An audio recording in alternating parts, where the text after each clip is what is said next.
What is up, guys, and welcome to another episode of Guarani Vision, the first ever podcast dedicated to Paraguayan football in English. As always, I'm Roberto Rojas, and joining me my two great co-hosts, Fede Perez and Ralph Hannah. And guys, happy Friday the 13th. I don't know if it's very superstitious to say that, but nevertheless, it is today that we are recording, and a lot of people could feel superstitious in the next few days because obviously all the chatter has been on the national team as we get ready for their friendlies in Europe against Greece and Morocco. We obviously have to wait and see the official squad that Gustavo Alfaro will put up, but there had already been some rumors in the last few days. Some players that could make it, could not make it, are fighting for their spots, are really losing their stock in that sense. And obviously, we'll be here to talk about some of the names that could be on this squad. We'll also give an update of what's been going on in the Apertura, as many people thought that Olimpia had it in the bag, but as we get towards the midway points, I think there is still a race there, guys. I think we need to talk about that in a second. But first, before we get into that, I got to go to someone in Fede who, there's been talk about everything going on in Paraguay. Everyone's being excited about, firstly, the national team, especially with the new jerseys.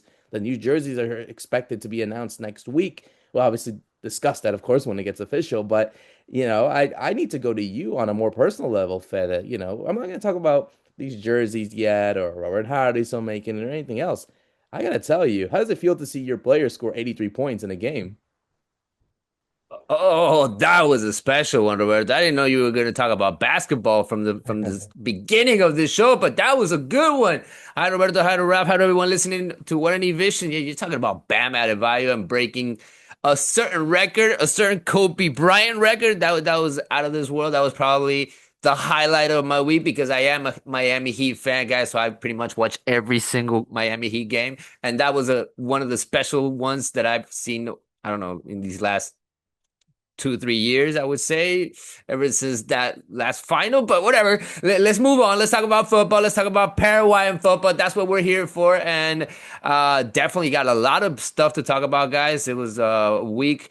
Not with so many games, but with a lot of information coming in. Definitely from the FA, from the re-election that we had of Robert Harrison, 4 more years for the FA president. We are looking ahead, obviously, to the World Cup.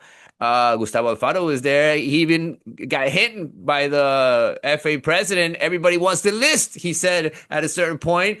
And yeah, everybody wants to see that list. Everybody wants to know which are the players that are going to play in these upcoming friendlies. Who are the players that are going to be in consideration for the World Cup, especially because apparently there are going to be new names, guys. And I got confirmation of a few, and we're definitely going to talk about them in this episode, and obviously an Apertura update because things look like they could actually change when we talked last time around that Olympia was pretty much heading away from everybody. Yeah, no, absolutely. It was a quiet week, so that's why, Ralph, I had to talk about a bit of basketball because, hey, you got to talk about some history when it does happen and is relatable to us. But yeah, and I think everyone really is looking forward to the World Cup. We're obviously, officially 3 months away from the start of the tournament. Obviously, there's a lot of doubt in the sense of what will happen to certain national teams and their safety. But hey, for now, Paraguay's fine. Their squad is going to be in the United States. I actually saw a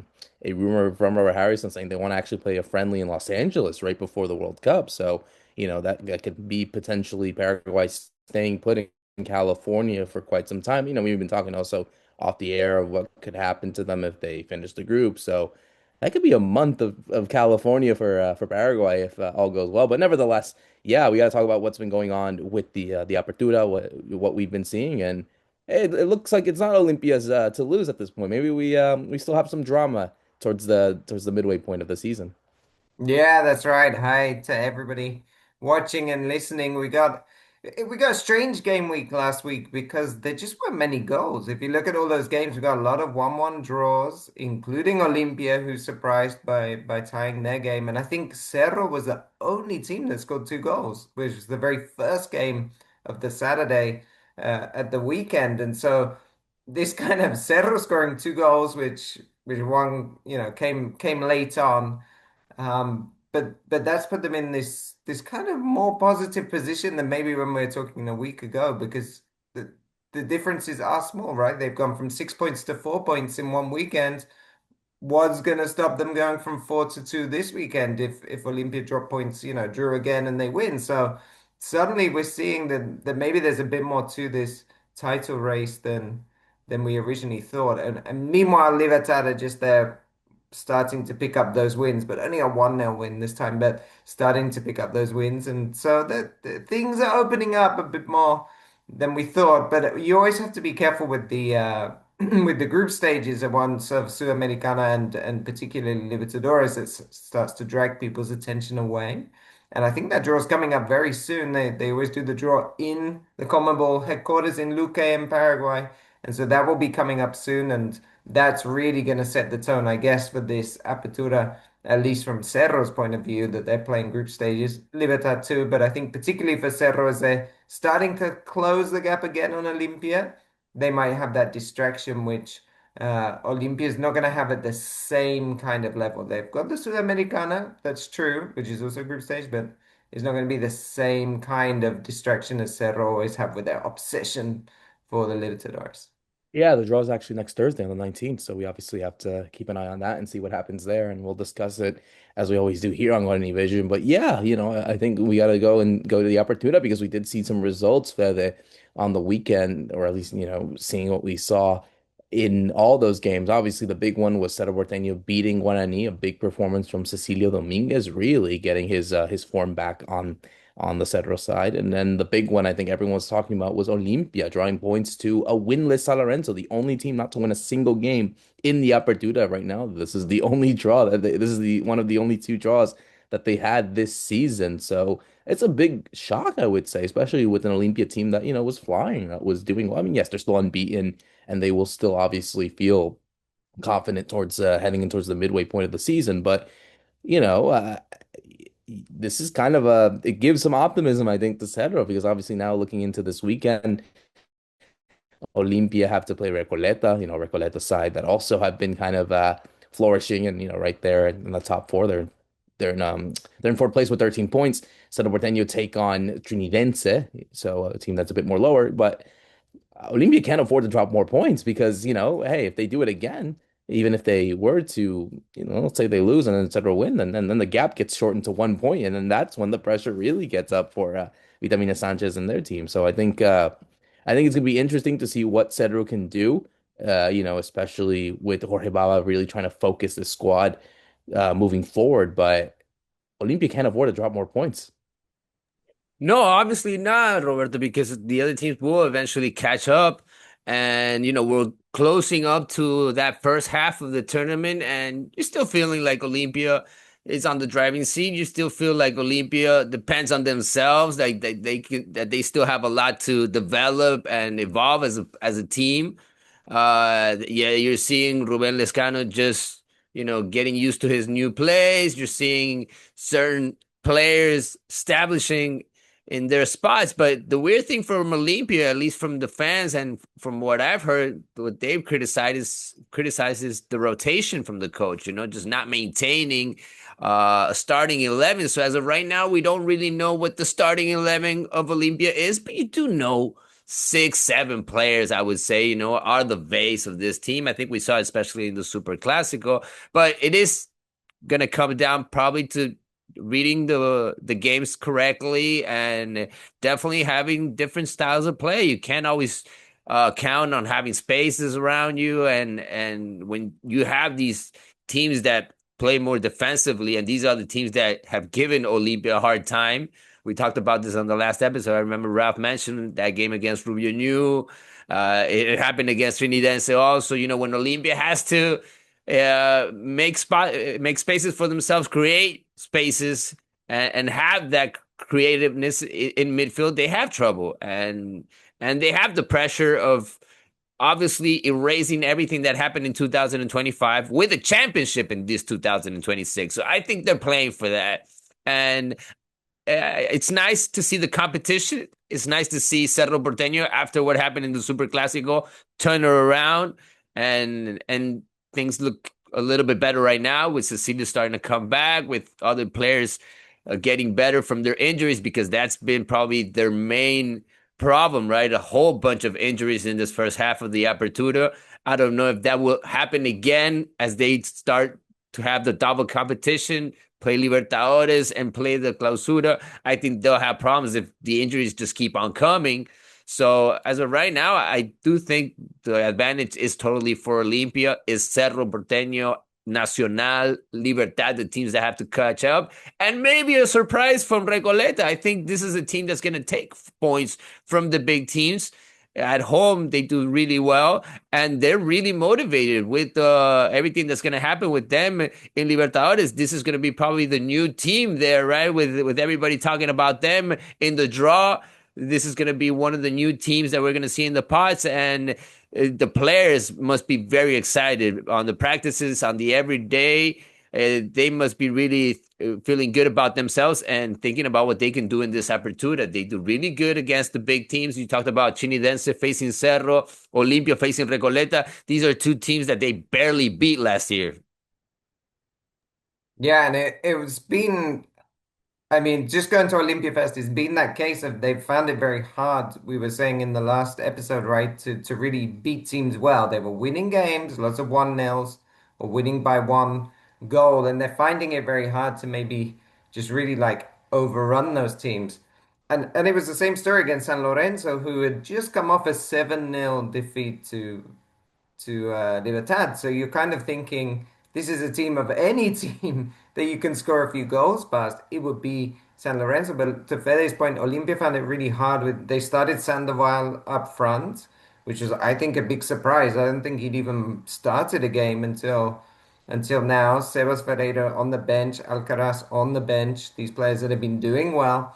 And they struggled, and I mean they only got the goal through a penalty, an Ale Silva penalty, which is very like there's the trend of then and now, right? Well, then and now, Ale Silva scoring penalties for Olympia. It's been going on for 10 years, and at that point you thought, wow, they're going to get away with it almost. Another 1-0 victory where maybe they don't really deserve it in this case.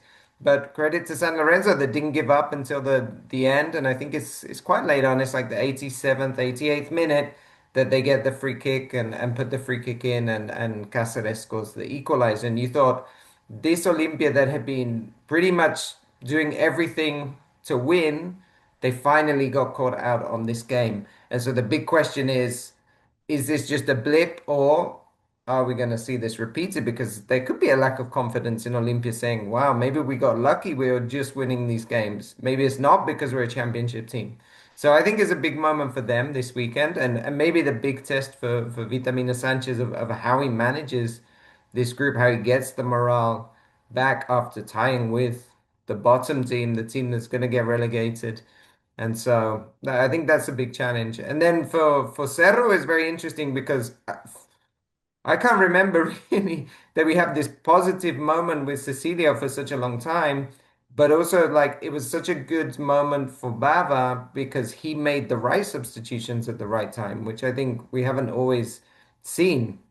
So I mean, Cecilio comes on for the new. He gave a debut to the 18-year-old Cesar Bobadilla. I thought actually he had a good game for an 18-year-old coming in, very physical. So reminds me of Diego Leon a bit. That even though he's only 18 or 19, he's very big already physically. Didn't seem to be scared. Got stuck in the middle, but he actually then ran himself into the ground, and he was pretty tired by the 60th minute. So he decides to go for Dominguez, which Cecilio is a more attacking sub compared to Bobadilla, who's a bit more of a defensive midfielder. And boom, it pays off. It's literally the first touch of the game. Cecilio scores with a header.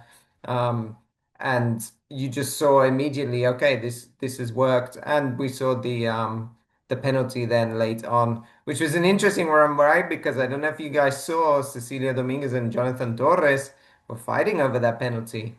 Um, because of the multi-ball system we have in football, they actually both picked up a ball and walked to the spot. So they were both holding a ball. There were two balls on the pitch, but in the end, it was given to Cecilio. He got the nod, and of course, he scored like he often does. I think he scored 21 from 27 penalties. They were saying on the commentary. So I mean, he's usually pretty good from the even though he had a high-profile miss. He's usually very good from the spot and gets the win. And just one thing about Guarani, who were the opposition of Cerro, one thing where they struggled a bit, and I think he gives away the penalty is Servin, Thiago Servin playing at left back.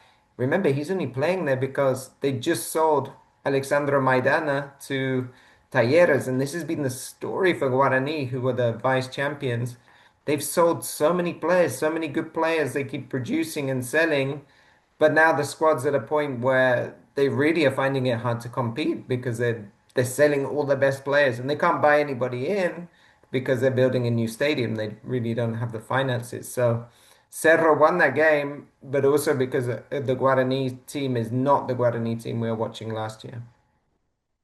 Gonna be interesting. It's gonna be interesting to see what happens to both Cedro and Olympia, like who really blinks again. Because I think if you get to a situation where obviously both teams are still fighting for it, and we're heading in towards a race, which is great. You don't want to see a team blow it away, but Fede, I think it comes to a point that both teams cannot screw up basically, and that once they meet again in their next Super Classico, that there is that sort of feeling that, hey, maybe this might be the game that could decide the title as it is, which, it's been a while since we've been able to see that. And, they won't play until the 17th match day. And, there's 22 of them, and we're heading into match week 10. So there's a bit of time until either one of these teams either screw it up to favor it, or we get to a point where, this game is the ultimate title decider.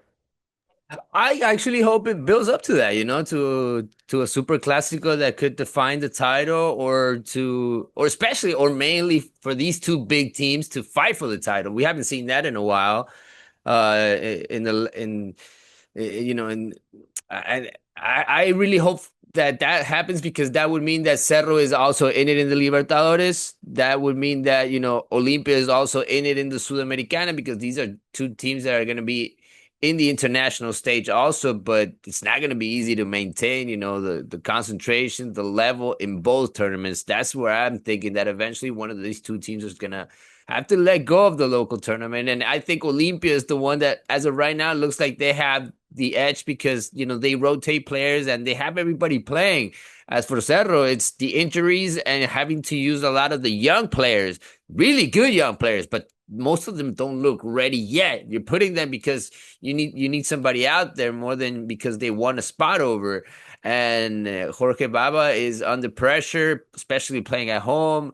Olimpia doesn't have that pressure because they play in Defensores del Chaco. That's where the next Super Clásico will be played, when they play the home game. So, for Olimpia, I think they are the team that, as of right now, they have the better options. Looking at the bench, looking that they just they had Richard Sanchez debut last time around. They're not pretty much losing players due to injuries. So I'm pretty feeling good about what I'm seeing from Olympia. I don't think they're going to win every single game in the second half, or especially against the big teams like they did in this first half of the tournament. I think we're going to have tighter games, and they might even lose a couple. And this could give the opportunity to the other teams. I hope Libertad starts picking it up. I hope Nacional gets on a streak, and hopefully in a couple more weeks, guys, we're talking about 3, 4 teams maybe heading into the right direction for the fight for the title race. Because as of right now, it's Olympia, and Olympia for me. Yeah, it's worth mentioning that although Olympia drew to San Lorenzo, they still haven't lost a game, so they're still unbeaten. Cerro's problem has been home is they feel the pressure when they play in La Hoya, because if you look at their away record, they've actually got the best away record after 4 games of any team. They've won three, drawn one, and they beat Guarani. Well, it's kind of a neutral venue, but it's like an away game, right? Because it's a small stadium, you have to go there. But it's at home. They've really struggled in La Hoya. I think they've won two, drawn one, lost two. Yeah, they've already lost two at home. So the question marks are definitely over, and it's the games like they're gonna have this weekend where they're playing at home to a smaller team that they have to go and win those matches. So the pressure's more on Cerro, I think, and Olimpia, because they haven't even lost a game yet. It's just hard to kind of look past them as the favorites. But I really wanted to get to, yeah, let me just work it out. 10 games? Maybe we're about 10 games away from the Classico, 8 games away from the Classico, right? And so I want that one to be a real decider, like maybe whoever wins will go top, and then it's like who keeps their cool for the last kind of stretch of matches. So I'm looking forward to it, and yeah, I think I think we will have a close title race, that's for sure. I can't see Olympia running away with it because, as we've been saying, they haven't been going out and beating teams by lots of goals. So there's still going to be those times where they drop points. Absolutely. Yeah, it's going to be very interesting to see what happens heading in towards the next few games of the Apertura as we switch gears now to the national team because obviously, like we had mentioned at the beginning of the show, obviously, we're heading in towards the friendlies before the World Cup camp in June. We got two games against Greece and then against Morocco. And obviously everyone is starting to get their names and trying to figure out who's going to make it. Some people connecting the dots, but Fede, we were just talking before off the air of some of the names that could make it in the squad. Why don't you give it out to some, and then that way we can discuss it firmly and see, hey, if this is a name that we should feel, or maybe we're a bit like, I don't know if this works well, and yeah, just go from there. Yeah, besides the names that we usually get called up, there are going to be new names. There are going to be new players that will be called up, and they have their opportunity, guys. I mean, it's these two games, and it's your shot to go to the World Cup. It's your opportunity to convince Gustavo Alfaro that you can make it to that final list, right? He's already seen a lot of players. Some might actually get scared when they don't see their name on this list for these two games, but it doesn't mean that they're not going to the World Cup yet, right? But others will get their opportunity. One of those names, we talked about him before in this show this year, Gaston Olveira, the goalkeeper from Olympia. From the domestic league, well, he recently left, right? You just mentioned his name. Alexander Maidana, the left back, ex Guarani. He just played his first game for Talleres de Cordoba in Argentina. Alcides Benitez, also a former Guarani player. He also went to Argentina. He's playing in Belgrano now. And then we have players that play abroad. We have Jose Canale from Lanús. This is a name that has already been confirmed. Apparently, he's going to get his opportunity. The center back that just picked up the Recopa of Comebol, the Sudamericana champion last year around. He even picked up that Scored the trophy winner as here well. Scored one in of the winning Paraguay. goals. He scored a winning goal in this very special stadium. And then we have Gustavo Caballero, guys. Poor Portsmouth, the player from the Champions League. He's going to get his opportunity also. This is a very exciting player. He already scored his goal, his first goal there. And a name that's been going around these last couple of weeks. That's why I'm feeling more green than ever. Mauricio. We got another Palmeiras one. We already have Ramon Sosa. We already have Gustavo Gomez, and now we're gonna have Mauricio. I think all Palmeiras fans are gonna be are gonna be rooting for Paraguay in the World Cup. And one last name, but this is a comeback, is Alan Benitez. These are the names. The right back that was signed by Libertad. These are the names that have been confirmed to me. These are names that were, on the limbo. We didn't know if they were gonna get confirmed or not, but these are exciting names, guys, and I want to hear you guys. I want to hear which out of these names that I just mentioned, especially the new ones, is the one that catches your attention, the one that excites you the most. Well, to say, Ralph, which one stands out to you? Well, the one that stands out actually is Maidana because I was mentioning before Canteros, who was also a left back at Guarani that's gone abroad. He's gone to Russia. And I thought played a bit more attacking, a bit more similar to Blas Riveros, who's injured. So I saw him maybe more as a replacement. The thing about Maidana is he also played in the U20s for Paraguay. He's a bit more, I suppose, physical and maybe more like your Junior Alonso type, which is quite interesting because Junior Alonso, I think, came out the stat that he's played the most minutes in of an outfield player in like world football in the last year. If he's not number one, he's like up there. So he's played so many minutes, and maybe there's always the problem of if he was to get injured. So Maidana seems more of a replacement there, and I guess the fact that he's just gone to Argentina and he'll get some games at a higher level might have swung the decision for Alfaro to call him up. So I think that one's interesting. And then the other one's Gustavo Caballero, because honestly, like Caballero a year ago at Nacional, it felt like he'd missed his chance because he'd been in the Olympics. He hadn't gone anywhere. And it was like, oh, so maybe, nothing's going to happen with Caballero. And eventually he gets to Santos and it doesn't work out for him. So you're like, okay, he was never really on my radar until the Portsmouth move. And now he's gone to Portsmouth and he's playing quite regularly. And it might not be top division football, but it's a very high standard compared to Paraguay. And suddenly he's back in, and it's the same story. He's had this same story where he's like the guy that you kind of forget about, and then he does something at the right time to get in because that's how he got into the Olympics team. And by seeing people like Maidana and Caballero, we're seeing that Alfaro, a lot of attention will be on the nationalized players like Mauricio and Olveira. But really what you're seeing is he does have a track record of trying to find people that were doing youth football before, so that have a long experience with Albiroja, because Diego Gomez is the same, right?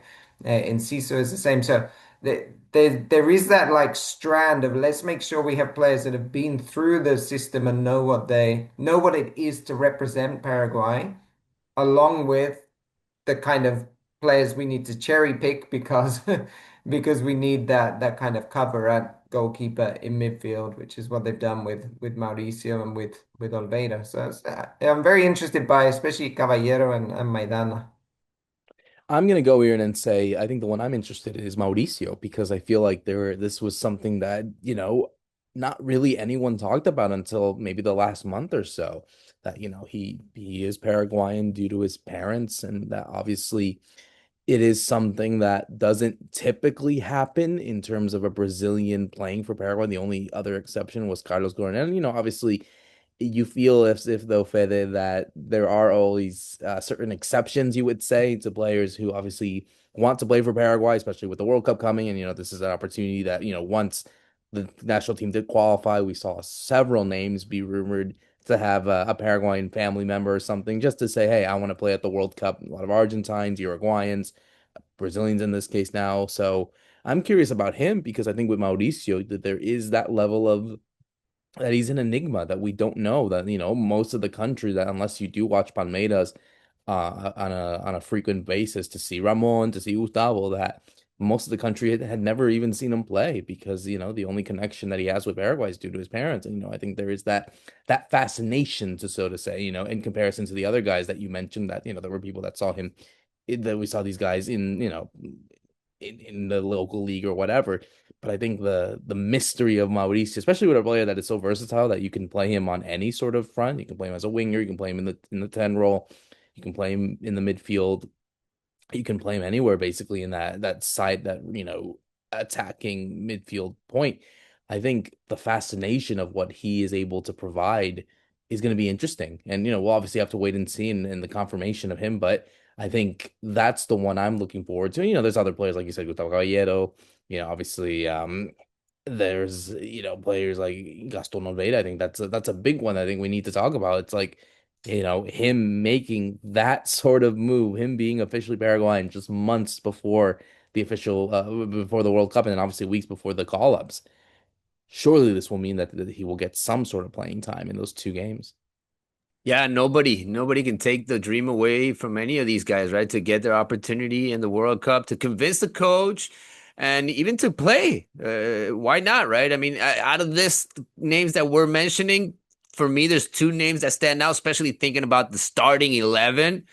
I think there's two names out of these guys that could sneak it up in there. Gaston Oliveira is one of them. If you're calling up a new goalkeeper, especially with what's going on with Fernandez, who was the regular goalkeeper during the qualifiers, and because you changed it up already with Orlando Hill doing the last friendlies, it's because you're looking for alternatives. You're looking for the best goalkeeper, and you're looking for that World Cup goalkeeper. And Gaston Oliveira is now available after doing his paperwork, after finally deciding also that he wants to play for the national team after playing for Olympia for such a long time, after being such a uh, good player here in the local league. He really deserves it. But for Mauricio, it's just like you say. I don't know what to expect. I don't know if we're gonna see a Brazilian kind of player, if we're gonna see a player that's gonna need to adapt to a new locker room. If he's gonna click right away with the guys. He does have the blessing, and I think that was in his advantage of playing in the same team that our captain plays. I mean, you have Gustavo Gomez there looking at Mauricio every day, talking, being on his ear. Hey, why don't you come to Paraguay? Why don't you come and play with us? You can help us out. We can help you out. You can go to the World Cup now. And it looks like everything just came together. And we got a new player. And I've seen him play in Palmeiras, guys. And he's a very exciting player. He is a very tactical player. He's very disciplined. He plays in one of the best uh, clubs in South America. So this is a player that excites me. I want to see what he can bring to the World Cup, to our team. I want to see how he fits in with Almiron, with Enciso, with Gomez. If he's one more piece, he can be that missing piece, or he can take us to a next level. I'm hoping for that. I'm hoping for all these new names that are coming in. Alexander Maidana, a more attacking maybe left back. Alcides Benitez also another alternative on the right side. Gustavo Caballero, an exciting young player that can come in the second half and make a difference, make a play with his speed. I'm hoping that any of these guys can bring something new to the team, and I think that's what Gustavo Alfaro is also thinking about. Bringing a new spark, bringing something in new to that locker room, and bringing everybody up again. The qualifiers are long behind us, and now we need to think about competing in the World Cup. We need to take it to the next level, and I think Gustavo Alfaro is thinking about that also. So, I guess going into now the sort of, squad, I guess who's the one player that you feel needs to make the squad that is the new name that has to make it? Ralph, I'll go to you first. Just one game that, of the ones that's like, yes, he has to go in, even if he maybe does not go. I think Mauricio would be the one because it's the kind of thing you wouldn't make him go and do all the paperwork to not take him. And then also, I think it's playing in Palmeiras, and we saw this at the Club World Cup. The Brazilian teams have this level at the moment of which they're playing at, which is so high that I mean, having someone that regularly plays in Brazil is a huge thing. And a lot of the Paraguay team have been based on that, right? A lot of the other players are based there. So I think Mauricio is the one that now that he's done the paperwork and he's getting called up for these friendlies, he has to go. Like, you can't put him in for 2 games now in the friendly and say, "Oh, it didn't work out." Like, it's a bit of a longer term project, and just because he does something slightly different to maybe everybody we got in there. I mean, he's gonna fit in along with kind of Boadilla, Gomez, Galarza, like fighting for those spots. But he seems like an exciting player that could come off the bench and do something a bit different when previously Alfaro's tried to use Caco Romero for that. But I think the problem with Caco Romero has always been you can bring him in to be exciting, but you're going to lose something defensively. And I think with Mauricio, you don't run the risk quite as high. And we know that Alfaro does like taking risks, but within a kind of what's the word, like a reasonable parameter, right? So I think Mauricio is going to maybe fit that role better for him than Caco does. I think, guys, it's just about showing that you're on the right page at the right time, right? I think it's about showing that right now, before the World Cup, you're ready for what's coming up. I think you got to show that also in these friendlies to convince the coach, to convince everybody that you're ready for what's coming up, but maybe even for the starting team. And in that sense, I hope he plays them. I'm talking about directly put Mauricio in there, put Gaston Oliveira. Let's see what they're made of. Let's see if they can play with that jersey. And then I think it could be interesting to see Jose Canale also in one of these 2 games, just to get a sense of different options, right? I mean, I don't know if you lose Alderete, for instance, in a World Cup game, who's going to play there? You're going to have to put in Junior Alonso maybe and move somebody to the left side. I mean, you got options in defense, but it's good that you have Jose Canale, that guy. I mean, they can't get through him, especially on air balls. He's grown so strong in Lanús, so I think that's a good option there. And then we have a lot of players that are gonna be hoping, crossing their fingers that they get better from injuries, guys. I mean, I don't forget about Matias Villasanti. I don't forget about Blas Riveros. I don't forget about what they brought at a certain moment to this national team. I'm hoping that they can get better and also be be available for the coach eventually. He's going to have to make that tough decision, right? Of do I take a player that's just getting out of injury that was very important during the qualifiers, or do I make a spot now in the list for somebody that I see that's playing pretty much every weekend and is trying really hard to make it to the World Cup? That's the dilemma right now for the coach. That's the coach's job. That's why I'm not the coach of the national team. Yeah, no, it's a hard job for anyone, and obviously there's going to be opening debate for quite some time as we obviously wait the official squad. That obviously we'll obviously see right before these friendlies as we cover it as we always do. Obviously we have to keep an eye of everything else going on. Obviously we have to also wait for Claudia Martinez. She's going to make her debut in NWSL this weekend. The Washington Spirit kick off their season against the Portland Timbers, and sorry, Portland Thorns this weekend. So we'll get to see if Washington Spirit's new number 11 hits the pitch to become the first ever Paraguayan to play in NWSL. And we'll cover it as we always do here on Guarani Vision as we close out another great episode for myself, Roberto Rojas, Fede Perez, and Ralph Hannah. Thank you so much for listening in. See you soon.